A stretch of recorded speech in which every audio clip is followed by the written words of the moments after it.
Hello, today's topic is energy density of electromagnetic waves. So as electromagnetic waves, they are oscillating electric field and magnetic field. So phase difference between electric field and magnetic field is equal to 0 as they are perpendicular to each other. As electric field will be oscillating along the y-axis and magnetic field will be oscillating along z-axis.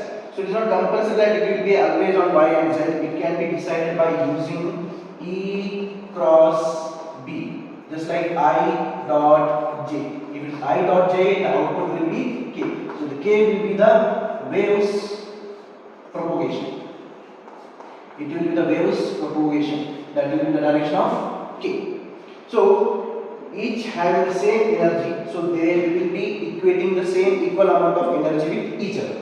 So what will be, as we know, electromagnetic waves are also produced in the case of LC circuit. Electromagnetic source is also the LC circuit in which the electric field is produced by or energy is given by capacitor and magnetic field's energy is given by the inductor.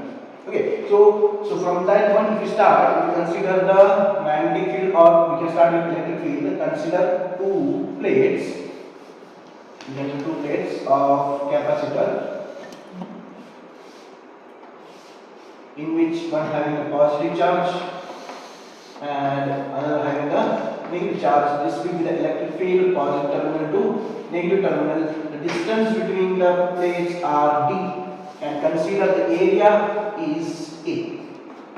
So if you know that the energy stored in the capacitor, energy stored in capacitor is given by half CV square. In this C is the capacitance and V is the voltage. So from the capacitance we know the value of capacitance epsilon naught A into D. And the potential for the two plates we can directly write as V is equal to E into D.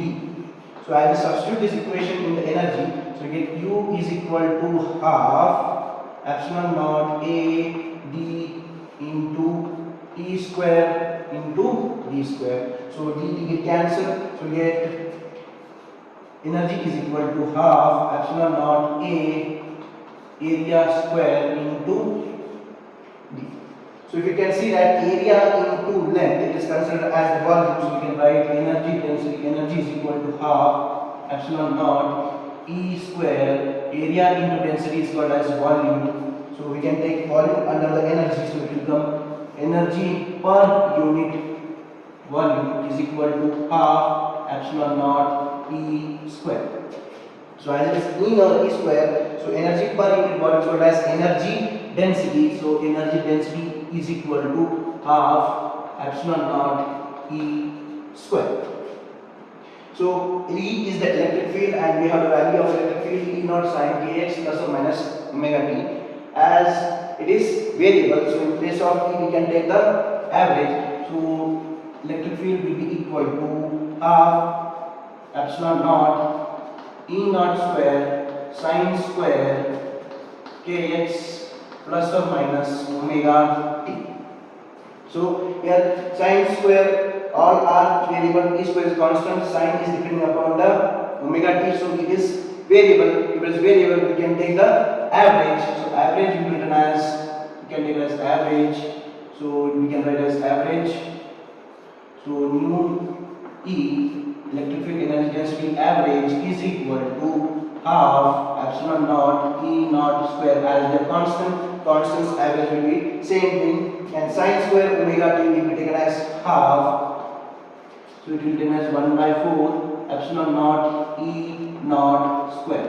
So this will be the energy density of electric field, that is average energy density.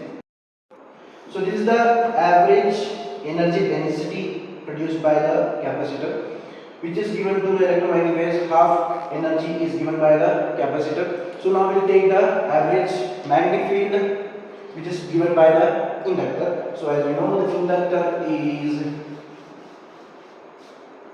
like this, and length of inductor is L. Consider N number of turn is there and R is the radius So the energy stored in inductor, we know that U is equal to half Li square. So the inductor can be seen as a type of a solenoid. The magnetic field introduced inside the solenoid as B is equal to mu naught Ni. So if you want value of current, we can write as B by mu naught into N. So this will be the current value. So as we know, N is the coefficient of self-inductance. As the current is passing through the inductor, a self-inductance produced due to which a coefficient of self-inductance is there. So as we know the value of self-inductance, L is equal to mu naught N square pi R square into L.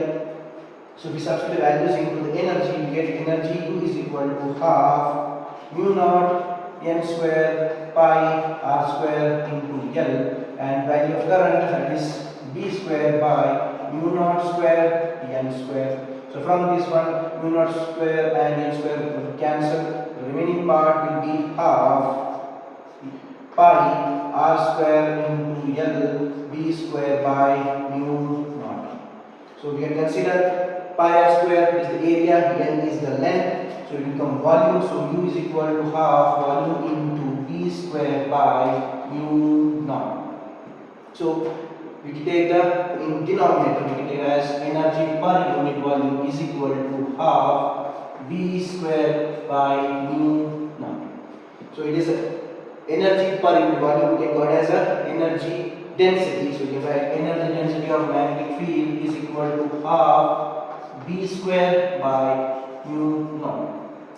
Here again B is varying, as we know the value of B magnetic field B naught sin kx plus or minus omega t. So that is depending on time, it has always varied. So substituting the value of magnetic field, so we get magnetic field average density is equal to half B naught square sin square kx plus minus omega t by mu naught.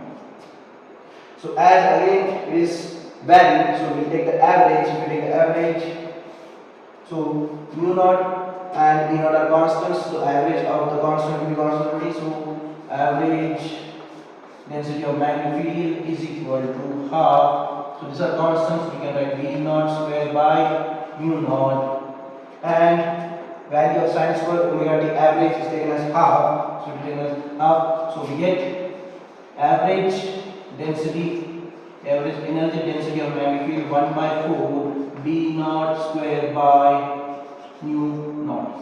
So this is the energy given by the magnetic field. So this is the average energy given by the electric field produced by capacitor, and this is the average energy produced by the magnetic field. So both are oscillating to each other, means they are achieving maximum together and minimum together. So considering this is the electric field and this is the magnetic field, so they will be coming and going like this. So they will achieve magnetic field, achieve maximum value and minimum value together. So they will oscillate and travel in the x-axis. So the propagation can be defined by I into j, that is k. If magnetic field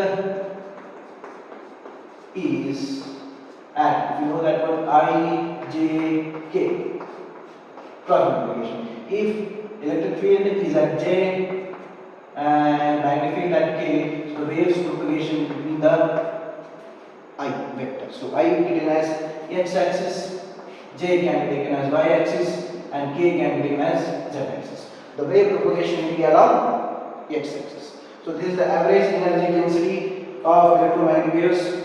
Half of the energy is given by electric field and magnetic field. Thank you. Okay, as we know the value of average electric field and magnetic field, so the averages will be always equal because they are donating or compromising the equal amount of energy in electromagnetic waves. So they will be equal in the case of average only. So to prove that, we can take the average energy density of electric field.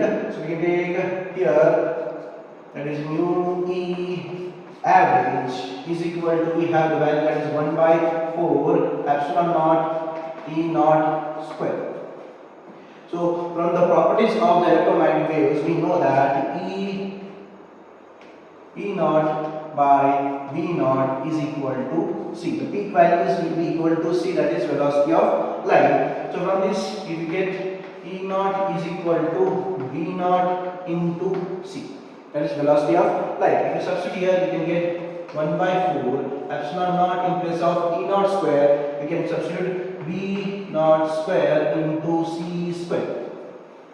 So from the permeability of magnetic field and permeability of electric field, we have one relation, that is C is equal to 1 by under root mu naught into E mu E naught, that is permeability. So if you substitute the values of C also here, so we can get as C and it is C square, it will be under root will be removed. So you can utilize 1 by 4 epsilon naught B square, V naught square. In place of C we can write 1 by mu naught into epsilon naught. So epsilon naught and epsilon cancel, we get 1 by 4 pi V naught square into mu, and which is equal to, we are taking as E average, and value 1 by 4 pi mu naught square, this mu naught square is equal to magnetic field. So we can directly write as electric field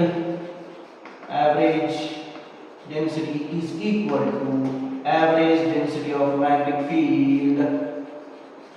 So we can say they are equal and they are donating equal amount of energy in electromagnetic waves. Thank you.